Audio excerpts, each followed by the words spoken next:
Queen Victoria, Jenna Coleman, is searching the snowy grounds of Buckingham Palace when she catches sight of her husband Prince Albert, Tom Hughes, furiously ice skating on the lake, working off his anger after their blazing row. Suddenly a crack appears and he plunges down into the freezing water. Terrified, the Queen runs forward and throws herself down onto the surface of the ice. She reaches desperately into the water, and after an agonizing few moments that seem to stretch on forever, she manages to pull her husband to safety and hold him close. People won't believe it's true, creator and writer Daisy Goodwin tells RadioTimes.com.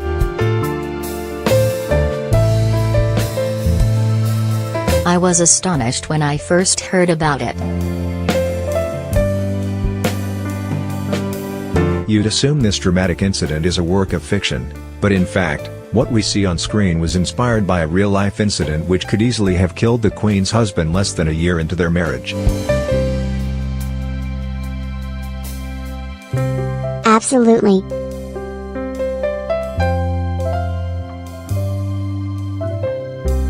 The real story of Prince Albert's ice skating accident and Queen Victoria's heroic rescue is just as dramatic as what we see in the ITV drama, even if a few of the details are slightly different. It happened much earlier in their marriage. The incident didn't help patch up an argument about the Queen's goddaughter, so far as we know, at least, and he didn't get completely trapped under a sheet of ice. But in essence, the story is true. Prince Albert was a keen skater, so in early 1841 Queen Victoria had a pair of ice skates made for him as a present. On 9 February the young couple went for a walk in the freezing grounds of Buckingham Palace. It was only a day before their first wedding anniversary, a date which had also been chosen for the christening of their firstborn child Princess Vicky. They had managed to shake off most of their attendants.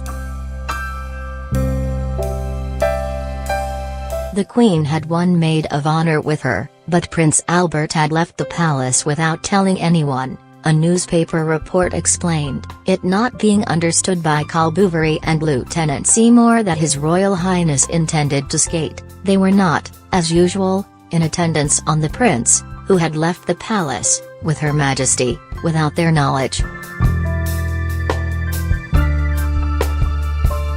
It must have been an unusually private walk for the monarch and her husband, and he took the opportunity to strap on his skates and head out onto the ice. What happened next left the Queen badly shaken, but proved she was a quick thinker in a crisis. She wrote in her diary, "The ice cracked, and Albert was in the water up to his head, even for a moment below." In my agony of fright and despair, I screamed, and stretched out my arm, Miss Murray pulling me. My dearest Albert managed to catch my arm, and reach the ground in safety. How thankful I felt to see him at my side again and that God should have mercifully preserved him from such a great danger. He cut his chin a little, and was of course dripping with water, so that he ran home as fast as he could. It was a horrid experience, and I never felt anything so dreadful as seeing my beloved one in the water, and thinking, as I did, that I should lose him before my very eyes, unable to rescue him. The Times gave a fuller report a few days later. After walking for a short time with the Queen, on the margin of the lake, His Royal Highness put on his skates, and left Her Majesty, who remained watching the movements of the prince from the gardens, the article informed readers.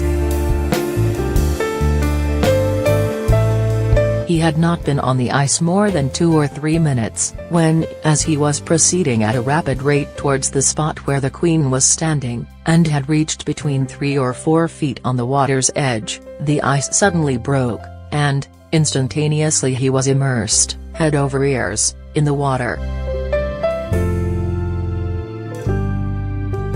His Royal Highness immediately rose to the surface, when Her Majesty, with great presence of mind, joined her hand to that of the Han Miss Murray, telling her to stand firm, and to betray no fear, and, extending her right hand to the prince, dragged him to the shore. Her Majesty manifested the greatest courage upon the occasion, and acted with the most intrepid coolness.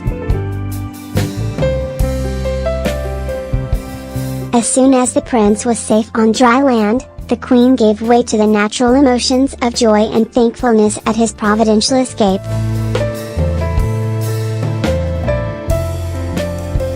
Albert went home, had a hot bath, and recovered enough to spend the evening with his uncle Leopold that evening when he arrived. He spent a few days feeling ill, but it was a lucky escape. How had this happened?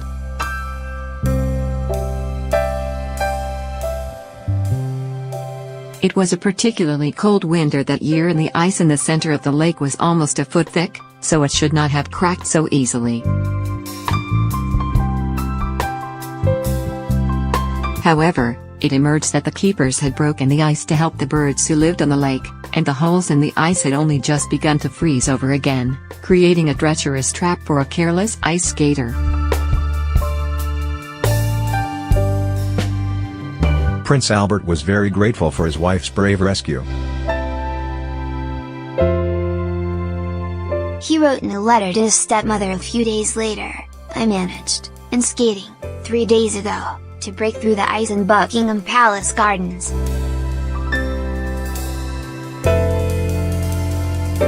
I was making my way to Victoria, who was standing on the bank with one of her ladies, and when within some few yards of the bank I fell plump into the water, and had to swim for 2 or 3 minutes in order to get out." Victoria was the only person who had the presence of mind to lend me assistance, her lady being more occupied in screaming for help.